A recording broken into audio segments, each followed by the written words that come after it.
নবী করিম সাল্লাল্লাহু আলাইহি ওয়াসাল্লামের জীবনের শেষ নামাজও তিনি জামাতে আদায় করেছিলেন। সুবহানাল্লাহ।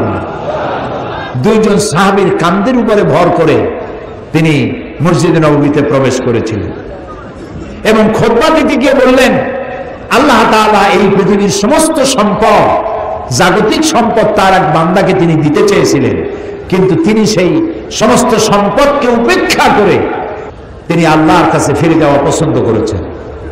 কেউ কিছু বুঝতে পারে নাই। হযরত আবু বকর রাদিয়াল্লাহু তাআলা আনহু তিনি কাঁদতেছিলেন।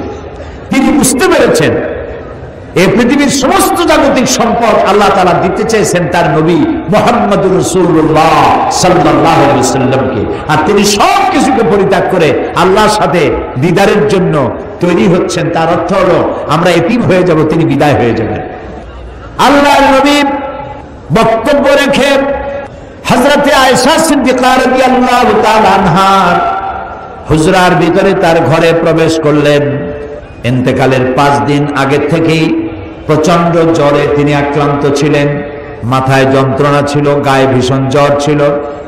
ইন্তেকালের দিন যতই ঘনায় এলো ততই তিনি বেশি ক্লান্ত হলেন, বেহুশ আবার হুঁশে আসেন। রাতের বেলায় হযরত আয়েশা সিদ্দিকা রাদিয়াল্লাহু তাআলা আনহাকে প্রশ্ন করলেন, আয়েশা রে, মসজিদে নববীতে এখন কি হচ্ছে? হযরত আয়েশা বলেন, ইয়া রাসূলুল্লাহ, মসজিদে নববীতে সাহাবায়ে কেরাম দীর্ঘক্ষণ আপনার অপেক্ষা করে আপনাকে না পেয়ে আমার আব্বার ইমামতিতে তারা নামাজ আদায় করছেন, এশার নামাজ হচ্ছে, কিন্তু সাহাবায়ে কেরাম পেছনে তারা নামাজের ভিতরে কাঁদতেছেন। তাদের ধারণা হয়েছে রাসূলের মেহরাবের ভিতরে, রাসূলের মুসাল্লায় হযরত আবু বকর যখন দাঁড়ায় গেছেন, আমরা এতিম হয়ে গেলাম, আল্লাহ রাসূলের পেছনে নামাজ পড়া বোধহয় আর কিসমতে হবে না। আল্লাহর নবী হযরত আয়েশাকে ডেকে বলেন, আয়েশা রে, মসজিদে নববীর দিকে যে দরজা জানালাটা আছে সেটাকে একটু খুলে দাও, আমি নামাজের দৃশ্য দেখতে চাই। জানালা খুলে দেওয়া হলো। নবীজি মাথা উঁচু করলেন, হযরত আয়েশার কাঁধের উপরে ভর করে রাসূল নামাজের দৃশ্য দেখতে থাকলেন। আবার তিনি শুয়ে পড়লেন, চোখের কোণা থেকে পানি বেয়ে পড়তে লাগলো। হযরত আয়েশা বলেন, ইয়া রাসূলুল্লাহ, নামাজের দৃশ্য দেখে কাঁদেন কেন? রাসূল বলছেন, আয়েশা গো, এই নামাজের জামাতকে প্রতিষ্ঠা করার জন্য তায়েফের ময়দানে অনেক রক্ত ঝরেছে আমার, ওহদের ময়দানে দান শহীদ হয়েছে, সাহাবায়ে কেরাম জীবন দিয়েছে। আজ এত কষ্টের পরে যে জামাত প্রতিষ্ঠা হলো, আমার এই চোখের পানি কোনো দুঃখের পানি নয়, এটি আমার তৃপ্তির পানি। আমার মনে হলো কিয়ামত পর্যন্ত আমার উম্মতেরা এইভাবে করে তারা জামাতে নামাজ আদায় করবে। নবীজি আবার ব্যবসায় পড়লেন। আজ আর সাহাবীরা একজনও মসজিদে নববী থেকে কেউ বাড়ি যায় নাই। মসজিদে নববীর ভিতরে বসে তারা কাঁদছেন, না জানি কখন আল্লাহর নবী বিদায় হন। ভেতরে স্ত্রীরা আছেন, হযরত ফাতেমা সব থেকে বেশি কান্নাকাটি করছেন। নবীজি তার দিকে লক্ষ্য করলেন এবং কাছে আসতে বললেন। হযরত ফাতেমা যখন কাছে গেছেন, আল্লাহর নবী হযরত ফাতেমার কানে কি যেন বললেন। এই কি যেন বললেন শুনে হযরত ফাতেমার কান্না বন্ধ হয়ে গেল। হযরত আয়েশা হযরত ফাতেমাকে দেখে জিজ্ঞেস করলেন, ফাতেমা গো, আল্লাহর নবী তোমার কানে কি বললেন আর তোমার কান্না বন্ধ হয়ে গেল? হযরত ফাতেমা বলেন, মা, আমার আব্বা জান আমার কানে কানে বললেন, ফাতেমা তুমি কেঁদো না, তোমার কান্না আমার বরদাস্ত হয় না। আমি তোমাকে সুসংবাদ শোনাতে চাই, আমি দুনিয়া থেকে বিদায় হওয়ার পর সকলের আগে তোমার সাথে আমার দেখা হয়ে যাবে। এর দ্বারা হযরত ফাতেমা বুঝতে পেরেছেন রাসূল ইন্তেকালের পরে সকলের আগে হযরত ফাতেমার ইন্তেকাল হবে আর রাসূলের সঙ্গে দিদার নসিব হবে। ফজর হয়ে এলো, নবীজি বেহুশ অবস্থায় পড়ে আছেন। হযরত জিবরিল আলাইহিস সালাম রাসূলের হুজরার ভিতরে প্রবেশ করে আল্লাহ নবীকে সালাম দিয়েছেন, আসসালামু আলাইকা ইয়া রাসূলুল্লাহ, হে আল্লাহর রাসূল, আল্লাহ পাক আপনাকে সালাম জানিয়েছেন আর জানতে চেয়েছেন আপনি কেমন আছেন। যদিও আল্লাহ সবই জানেন, আপনার মুখ থেকে জানতে চেয়েছেন আপনি কেমন আছেন। আল্লাহ নবী বলেন, জিবরাইল বড়ই কষ্টে আছি। হযরতে জিবরাইল বলেন, ইয়া রাসূলুল্লাহ, আল্লাহ রাব্বুল আলামিনের পক্ষ থেকে আজ এক নতুন ফেরেশতা আমি সাথে করে নিয়ে এসেছি, যেই ফেরেশতা পৃথিবীর কোন মানুষের কাছে যাওয়ার জন্য আসার জন্য অনুমতি চায় না, আজ আপনার খেদমতে আপনার কাছে আসার জন্য অনুমতি চায়। এই যে আমার পেছনে দাঁড়ানো, তার নাম মালাকুল মউত। হযরত মালাকুল মউত রাসূলকে সালাম পেশ করে বলছেন, ইয়া রাসূলুল্লাহ, আল্লাহ রাব্বুল আলামিন তিনি আমাকে পাঠিয়েছেন আপনার জান কবজের জন্য। আমি এই পৃথিবীতে কারো জান কবজের জন্য অনুমতি চাই নাই, আপনার কাছে অনুমতি চাওয়ার জন্য আমাকে বলা হয়েছে। নবীজি বললেন, মালাকুল মউত, আমি যদি অনুমতি না দেই, মালাকুল মউত বলছেন, ইয়া রাসূলুল্লাহ, অনুমতি যদি না পাই আমাকে ফেরত যেতে বলা হয়েছে। হযরত জিবরাইল বলেন, ইয়া রাসূলুল্লাহ, আল্লাহ রাব্বুল আলামিন আপনার দিদারের ইন্তজার করতেছেন। আল্লাহ নবী হযরত মালাকুল মউতকে অনুমতি দিলেন, জান কবজ শুরু হয়ে গেল। নবীজি বললেন, জীবনের শেষ কথা মুখ থেকে বেরোলো, আসসালাত আসসালাত ওয়া মা মালাকাত আইমানুকুম।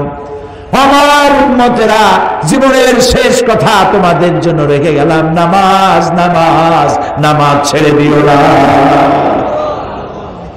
আল্লাহর নবী দুনিয়া থেকে চিরজনমের মতো বিদায়ের সময় মেয়ের কথা বললেন না, নাতির কথা বললেন না, জামাইয়ের কথা বললেন না, স্ত্রীর কথা বললেন না, কারো কথা বললেন না। দুটি কথা বলেছেন, আমার উম্মতেরা, নামাজ নামাজ, সালাত সালাত। আর তোমাদের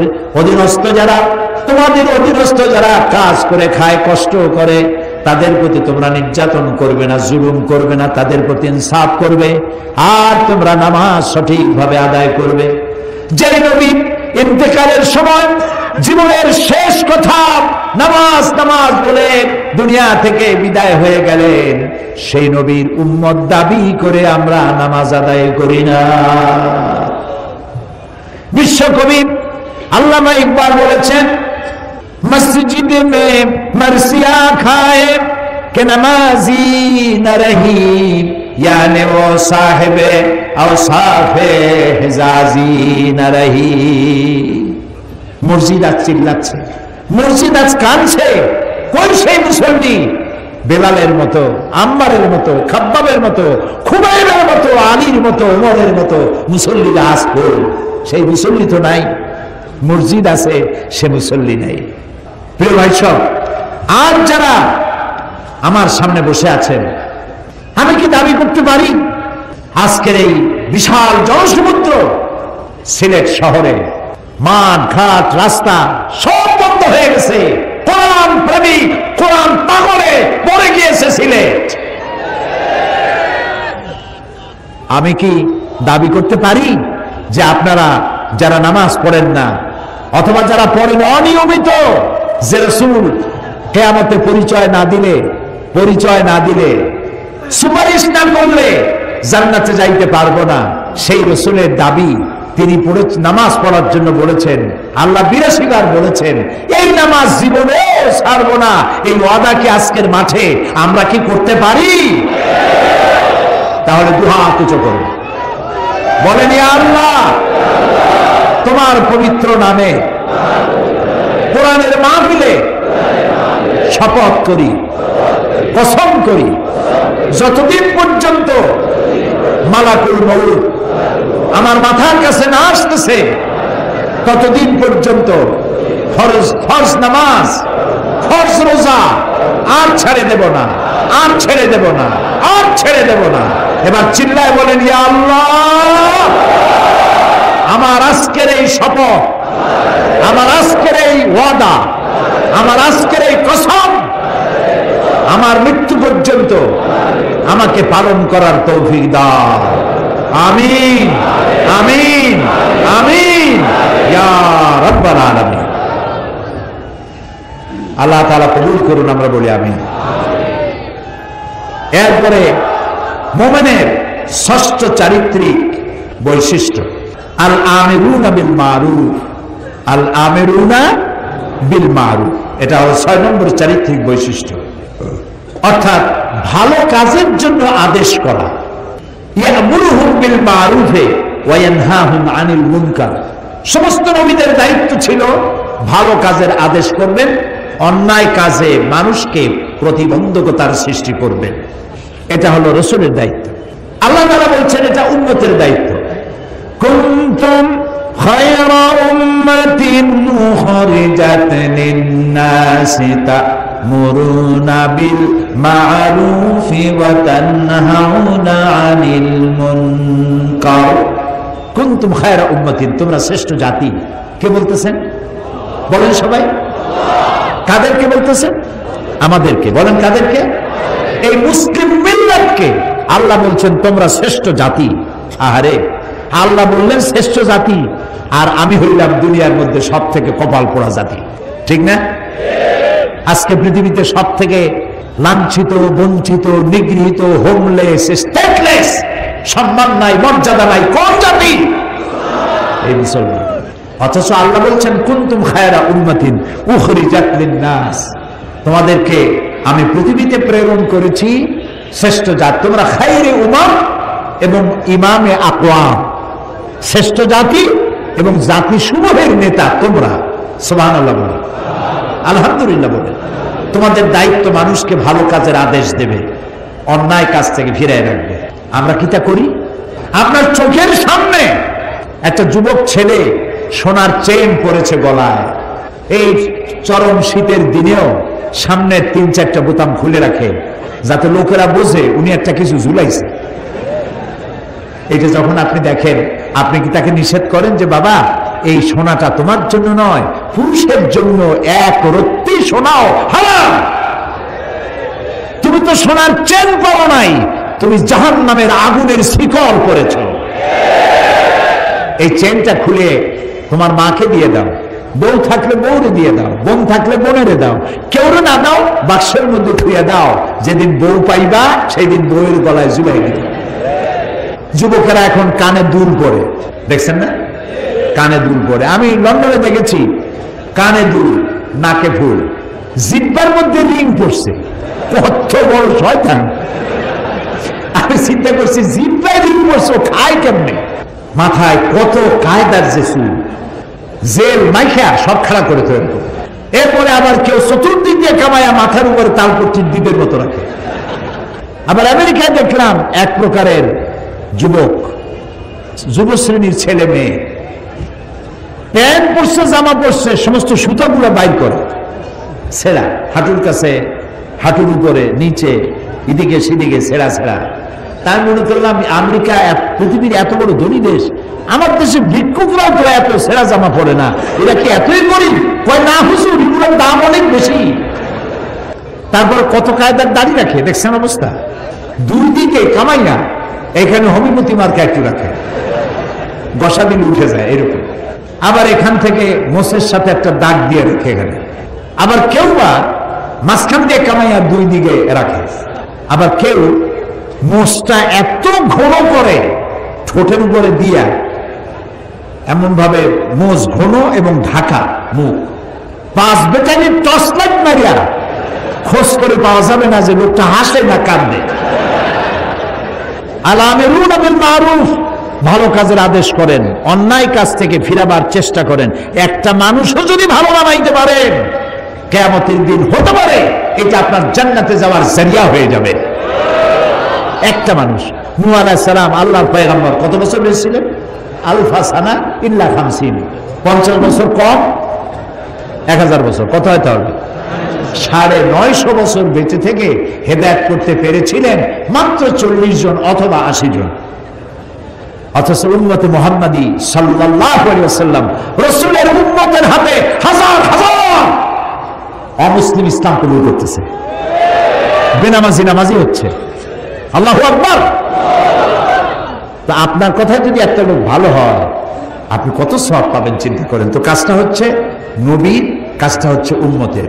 এখন এই কাজটা হচ্ছে প্রত্যেকটি মুমিন পুরুষ আর নারী। আল মুমিনুনা ওয়াল মুমিনাতু বা'দুহুম আউলিয়াউ বা'দ ইয়া'মুরুনা বিল মা'রুফি ওয়া ইয়ানহাউনা আনিল মুনকার। মুমিন পুরুষ আর মুমিন নারী তারা হলো পরস্পরের বন্ধু। সুবহানাল্লাহ। মুমিন পুরুষ আর মুমিন নারী পরস্পরের বন্ধু। তাদের কাজ কি? ইয়ামুরুনা বিল মারুফ, মানুষকে শুধু ভালো কাজ, সুন্দর সুন্দর কাজ করার জন্য তাদেরকে উৎসাহিত করবে, আর অন্যায় কাজ যত আছে সবগুলিকে বাধা দিয়া অন্যায় থেকে মানুষকে ফিরাবে। এটা হলো উম্মতের কাজ, জাতির কাজ। আল্লাহ তাআলা বলছেন কাজটার এতই গুরুত্ব, নবী করবে, উম্মতে করবে, প্রত্যেক মুমিন মুমিনাত করবে, তারপরে এটা দলেরও কাজ।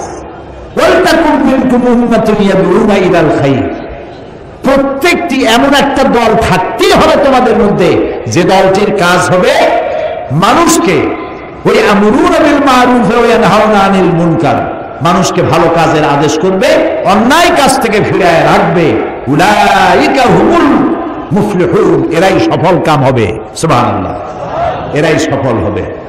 এরপর আল্লাহ তাআলা বলছেন কাজটা শুধুমাত্র রাসূলের নয়, শুধুমাত্র উম্মতের নয়, শুধুমাত্র মুমিন মুমিনাতের নয়, শুধুমাত্র দলের নয়, কাজটা রাষ্ট্রেরও।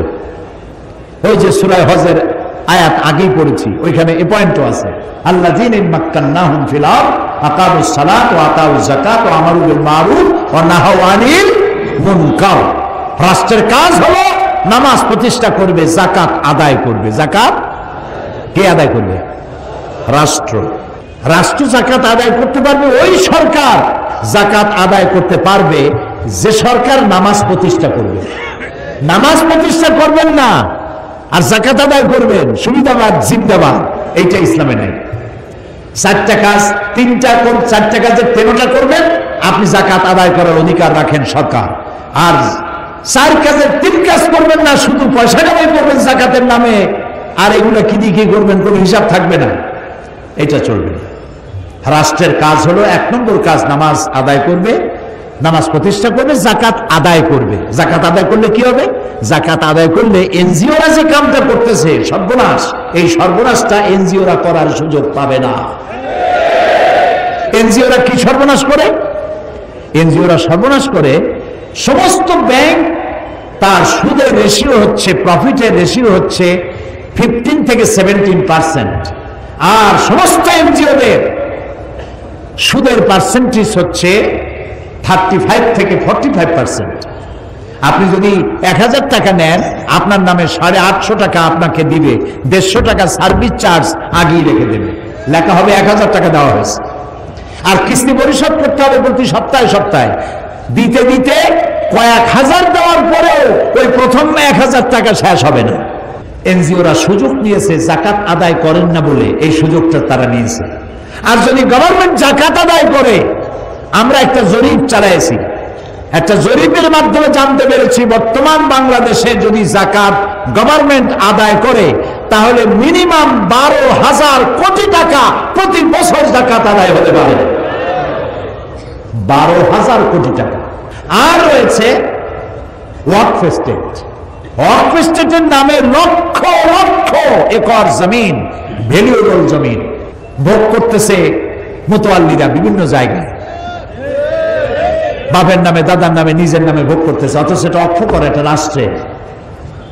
রাষ্ট্র যদি সমস্ত অক্ষকৃত ওয়াকফ এস্টেটকে নিজের হাতে নিতে পারে, আর 12,000 কোটি টাকা যাকাত যদি কালেকশন করতে পারে, বাংলাদেশের দারিদ্র বিমোচনের জন্য, রিলিফ অ্যান্ড রিহ্যাবিলিটেশনের জন্য পৃথিবীর কারো কাছ থেকে একটি টাকাও আনার দরকার না, এটি যথেষ্ট হতে পারে। কিন্তু দুর্ভাগ্য আমাদের, আমরা সে ধরনের যারা এই কাজটি করবে তাদেরকে আমরা সুবিধা সুযোগ দিয়ে এই কাজটি করার জন্য সহযোগিতা করতে ব্যর্থ হয়েছি। এরপরে কোরআন বলছে এই কাজটি প্রত্যেক ব্যক্তির। হযরত লোকমান তার ছেলেকে বলছেন, ইয়া বুনাইয়া, ইয়া বুনাইয়া আকিমিস সালাতা ওয়া আমুর বিল মারুফি ওয়ানহা আনিল মুনকার ওয়াসবির আলা মা আসাবাক ইন্না যালিকা মিন আজমিল উমুর। হে প্রিয় বৎস, নামাজকে প্রতিষ্ঠা করো, আকিমিস সালাত ওয়া আমুর বিল মারুফ, ভালো কাজের আদেশ করো, আর সমস্ত অন্যায় কাজ থেকে মানুষকে ফিরাও।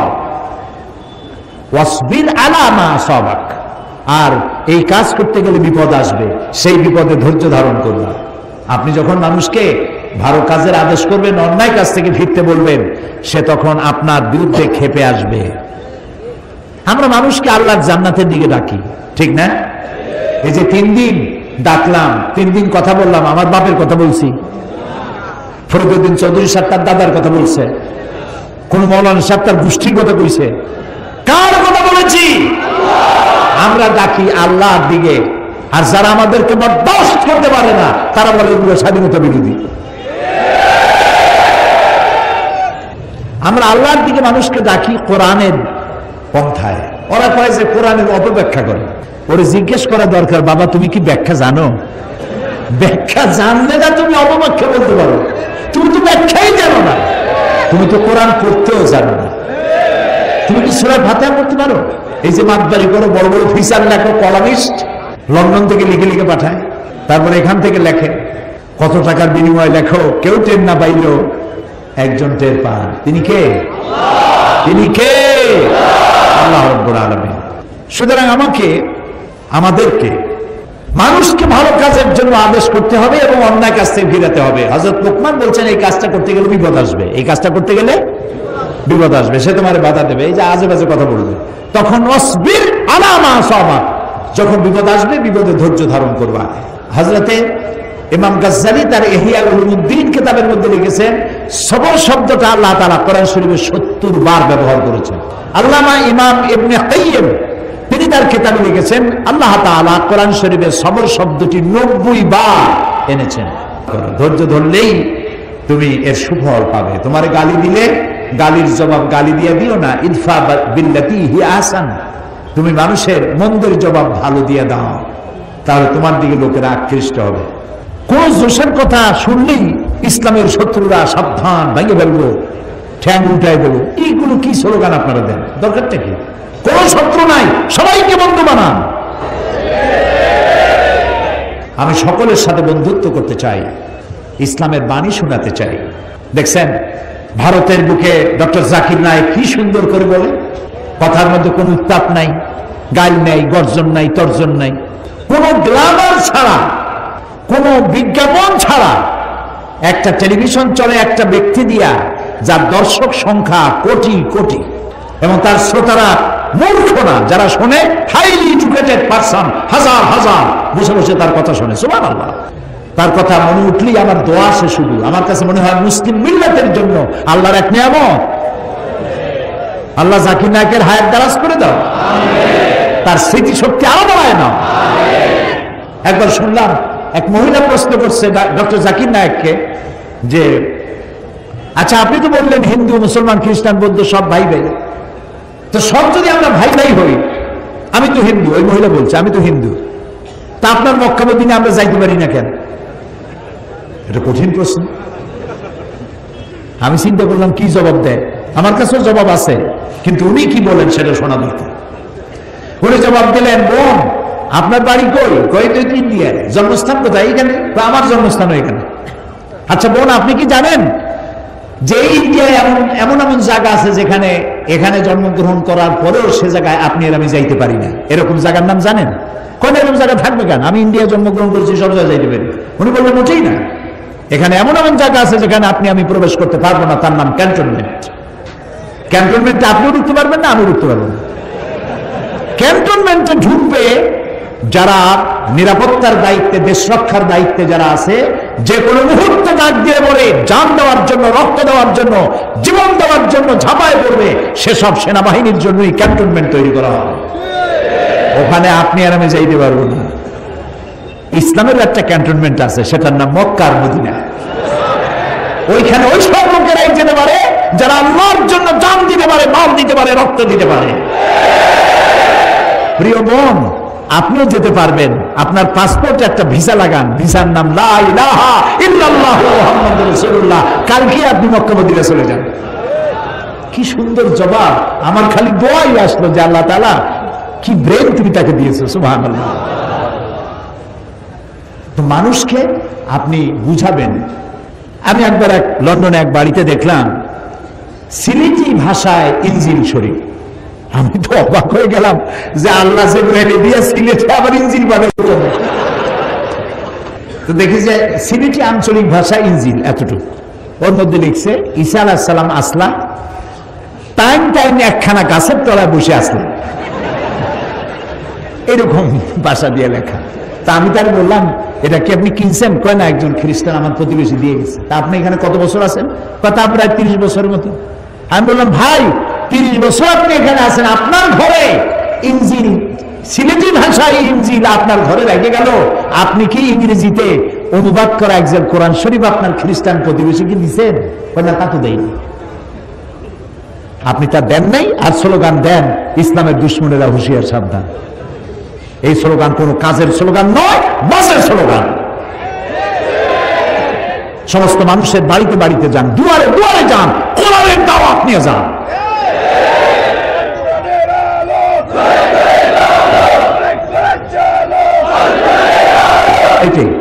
এইটাই স্লোগান, এটাই গ্রহণযোগ্য স্লোগান। কোরআন শরীফ বাংলায় ছাপা কোরআন শরীফ আছে, বাংলা ভাষায় অনুবাদ করা, এক এক জেল কিনবেন। যে ব্যক্তি কোরআন ইসলামকে মৌলবাদ বলে, জঙ্গিবাদ বলে, একজন কোরআন শরীফ তাকে হাদিয়া দিয়ে আসবেন। ভাই, জঙ্গিবাদ না মৌলবাদ তুমি নিজে একটু পড়ে বোঝো। ভাই, তোমার পায়ে ধরি, পয়সা দেওয়া লাগবে না, দিয়ে গেলাম, তুমি পড়ো। পারবেন? কোন না পারবেন? নামাজের হাকিকত, রোজার হাকিকত, ইমানের হাকিকত, ইসলাম পরিচিতি, সত্যের সাক্ষ্য, বুনিয়াদী শিক্ষা, একমাত্র ধর্ম, ভাঙ্গা গড়া, এই ছোট্ট ছোট্ট বই, এক একটা বই এক একটা বিপ্লব সৃষ্টি করে দিতে পারে। এসব বইগুলি কেনেন, মানুষকে হাদিয়া দেন। বই চাইতে উত্তম হাদিয়া পৃথিবীতে আর কিছু নাই। যত গল্প গুজবের বই, এই যে 21শে ফেব্রুয়ারি বই মেলা, খারাপ না। বাংলা ভাষার চর্চা হচ্ছে, বাংলা ভাষা আমার মায়ের ভাষা, আর ভাষা হচ্ছে নিয়ামত। ওমিন আয়াতিহি ইখতিলাফে আলসিনাতিকুম ওয়া আলওয়ানুকুম। আল্লাহ তাআলার নিদর্শনাবলীর মধ্যে এটাও নিদর্শন যে তিনি অনেক ভাষার সৃষ্টি করেছেন, অনেক রঙের মানুষও সৃষ্টি করেছেন। সৈয়দ মুজতবা আলী, বাড়ি কোথায়? মৌলভীবাজার। মৌলভীবাজারে মারা গেছেন। খুব সুন্দর সুন্দর বই লিখে গেছেন তিনি। তিনি লিখছেন, বাংলা ভাষার জন্ম হয়েছে নদিয়া শান্তিপুরে, চট্টগ্রামে বাংলা ভাষা ইন্তেকাল ফরমাইয়েছে, কুলখানি হয়েছে নোয়াখালীতে, চল্লিশা হয়েছে সিলেটে। রাগ করতেছেন না তো? আপনাদের লোকেরা লিখছে, আমি লিখি না। সৈয়দ মুজতবা আলীর লেখা। বাংলা ভাষা আমার মায়ের ভাষা, আমি গর্ব করতে পারি আমার ভাষা পৃথিবীর আরবির পরেই আমার কাছে সব থেকে বেশি মর্যাদার ভাষা আমার মায়ের ভাষা, বাংলা ভাষা। 21শে ফেব্রুয়ারি উপলক্ষে বইমেলা হয়েছে। কয়টা ইসলামী দোকান সেখানে জায়গা পেয়েছে আমি জানি না। সমস্ত গল্পের বই আছে, নাটকের বই আছে। গল্প আর নাটক কি কি শিখায়? রাজার মেয়ের সাথে কোতোয়ালের ছেলের বন্ধুত্ব হলো, প্রেম, গভীর প্রেম, গাঢ়। এই প্রেমে দুজন পাগল, রাত নাই দিন নাই, তারা 10 দিগন্তে দিল উড়াল। তারপরে কি হলো? তারপরে কি হলো? তারপরে কি হলো? তারপরে কিছুই হলো না, বই শেষ হয়ে গেল। লা হাওলা ওয়ালা কুওয়াতা ইল্লা বিল্লাহ। এই বই পড়ে কি লাভ? আপনি বলেন আমাকে, কি লাভ? কি শিখলেন? তারপরে কবিতার বই। আগে তো কবিতা ছিল, কি সুন্দর সুন্দর কবিতা ছিল। মসজিদের পাশে আমার কবর দিও ভাই, যেন সকাল সন্ধ্যে মুয়াজ্জিনের আজান শুনতে পাই। রবীন্দ্রনাথের 2 বিঘা কবিতা পড়ে আমি ছোটবেলায় কেঁদেছি। 2 বিঘা জমিন, এত সুন্দর কবিতা আমার মনে নেই এখন, আমি পড়ে কাঁদছি। তার কাবুলিওয়ালা গল্প পড়ে কাঁদছি। বাংলা ভাষার এগুলি শ্রেষ্ঠ সম্পদ, এগুলোর মধ্যে শেখার আছে। এই কবিতার ছন্দ ছিল, তাল ছিল। এখনকার কবিতা কি? এগুলো কবিতা না বলে কবিতা বলা যায়। গদ্যের গ আর কবিতার বিতা দুইটা মিলে কবিতা, তো কবিতা হয়ে গেছে। কিরকম? সিলেট দিয়া মাজার জিয়ারতে চললাম, শকুন আর কাকেরা তখন মৌলভীবাজার দিয়া সুনামগঞ্জ যাচ্ছিল, আর লন্ডনে তখন তুষারপাত হচ্ছিল -6। এই কবিতার আগাও নাই, মাথা নাই। এইসব বই বিক্রি হচ্ছে, দেধারসে বিক্রি হচ্ছে। প্রিয় ভাই সব, কোরআন পড়েন, হাদিস পড়েন, ইসলামী সাহিত্য পড়েন, ইতিহাস পড়েন, ভূগোল পড়েন, বিজ্ঞান পড়েন, জ্ঞানকে সমৃদ্ধ করেন। গল্প নাটক আপনাকে কিচ্ছু শিখাবে না। আপনাকে শেখাবে ইতিহাস, শিখাবে ভূগোল, শিখাবে সংস্কৃতি, শিখাবে আপনাকে নতুন প্রযুক্তি, শিখাবে কম্পিউটার, ইমেল, ইন্টারনেট, ওয়েবসাইট। এগুলি আপনাকে শেখাবে, শিক্ষা দেবে গোটা দুনিয়া। আনলিমিটেড পেজ খুঁজে পাবেন। মাসলা মাসাইলের ব্যাপারে কিছু তালাশ করবেন, বাটন টিপবেন, হাজার হাজার মাসলা বেরিয়ে আসবে, আয়াত আসবে, হাদিস আসবে। শিখতে থাকেন, কোরআন শেখেন, হাদিস শেখেন। এই জন্য বলছি না যে যখনই আপনি মানুষকে দিনের এসব দাওয়াত দিবেন তখন আপনার বিরুদ্ধে কিছু কথাবার্তা উঠবে। যত কথা উঠুক আপনি সে কথায় কান দিবেন না, আপনি সবর ইখতিয়ার করবেন। কি করবেন বলেন? সবর। আমার কোনো শত্রু নাই, সবাই আমার বন্ধু হবে। আলহামদুলিল্লাহ বলেন। আমি কারো সাথে শত্রুতা করতে চাই না, সকলকেই বন্ধুত্বের হাত বিস্তার করে দিতে চাই। যুবকেরা, তরুণেরা, ইসলাম তোমাদের শ্রেষ্ঠ আশ্রয়স্থল। ইসলাম তোমার চরিত্র গড়ে দিতে চায়। ইসলাম তোমার সুন্দর ভবিষ্যৎ বিনির্মাণ করতে চায়। ইসলাম তোমাকে পৃথিবীতে প্রতিষ্ঠিত করতে চায়। কিয়ামতের দিন তোমাকে দিয়ে আল্লাহ তাআলা তার জান্নাত ধরে দিতে চান। ফিরে এসো যুবকেরা, তরুণেরা, ফিরে এসো। এক বাঘ ছিল ক্ষুধার্ত। ক্ষুধার্ত বাঘ অনেকদিন ক্ষুধা, খাবার কিছু পায় নাই। হঠাৎ করে দেখলো ভেড়ার একটা পাল। একটা ভেড়াকে টার্গেট করে বাঘ ছুটতে যাবে, তখন দেখলো ভেড়ার পালের মধ্যে একটা বাঘের বাচ্চা ভ্যা ভ্যা করে সেও দৌড়াচ্ছে। বাঘ চিন্তা করলো, আমার স্বগোত্রীয় বাঘের বাচ্চা ভেড়ার সাথে দৌড়ায়, এ কি আশ্চর্য কথা। ওর ক্ষুধা টুধা মিটে গেছে। ভেড়ারে টার্গেট বাদ দিয়া বাঘের বাচ্চারে টার্গেট করছে। দৌড়াই গিয়ে ওর ধরছে, চাপিয়া ধরে কামড়াইয়া নিয়ে আসছে জঙ্গলের মধ্যে। বাঘে, বিড়ালে, শিয়ালে তার বাচ্চা কামড়ায় আনে, দেখছেন না?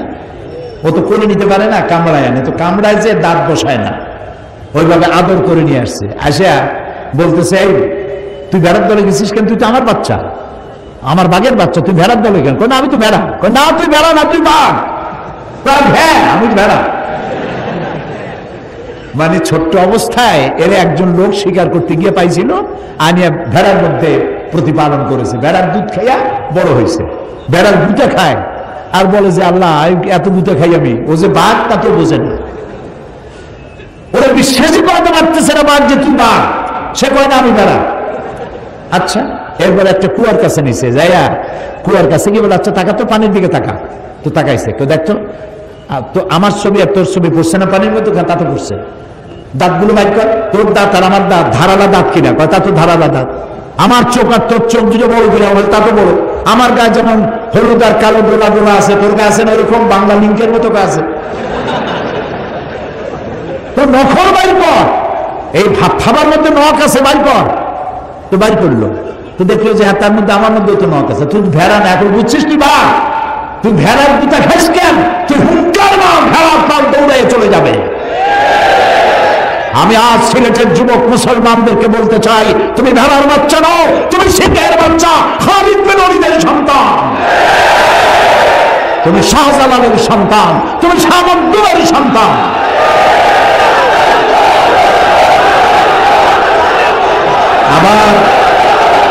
আবার তুমি জাগ্রত হও, মুসলমান হিসেবে পরিচয় দিতে গর্ববোধ করো। আমার বাড়ি সিলেটের পুণ্যভূমি, শাহজালালের কদমে ধন্য যে জমিন, আমি সেই জমিনের সন্তান। এই শুকর আদায় করে মাথা উঁচু করে দাঁড়াও, তোমাদেরকে কেউ দখল করতে পারবে না। 50,000 60,000 লোক বঙ্গভূমি দাবি করে সীমান্ত এলাকায় এসে বাংলাদেশের ছাতাও করতে পারবে না। সেজন্য তৈরি হতে হবে, প্রস্তুত থাকতে হবে। মুসলমান হও, ওয়ালা তাহিনু ওয়ালা তাহজানু ওয়া আনতুমুল আ'লাউনা ইন কুনতুম মুমিনিন। তুমি যদি মুমিন হও তোমার কোনো ভয় নাই, ডর নাই, চিন্তা নাই, বিজয় তোমার জন্য অপেক্ষা করছে। সুবহানাল্লাহ। কার ওয়াদা? আল্লাহর ওয়াদা। কার ওয়াদা? আরো জোরে বলো। আল্লাহর ওয়াদা কি মিথ্যা হয়? কখনো নয়। প্রিয় ভাই সব, এই যে আল-আমরুনা বিল মারুফ, নেক কাজের আদেশ আপনি যত দিবেন এর সুফলটা কি? এর সুফল হাতে হাতে দেখায় দিই। মানুষ দেখতে পারলে আর শুনতে চায় না। আপনারা দেখতে চান? দেখতে চান? দেখুন কিভাবে দেখবেন। 1400 বছর পেছনের ইতিহাসের দিকে তাকান। রাসূল ইন্তেকাল করেছেন, ক্ষমতায় এসেছেন হযরতে সিদ্দিক আকবর আবু বকর রাদিয়াল্লাহু তাআলা আনহু। প্রধান বিচারপতির দায়িত্ব দিয়েছেন ওমর ইবনুল খাত্তাব রাদিয়াল্লাহু তাআলা আনহুকে। তিনি এখন প্রধান বিচারপতি, চিফ জাস্টিস। ইতিহাস লিখছে ফামাকাসা আমান কামিলান ওয়া লাম ইয়াখতাসিম ইলাইহি ইসনান।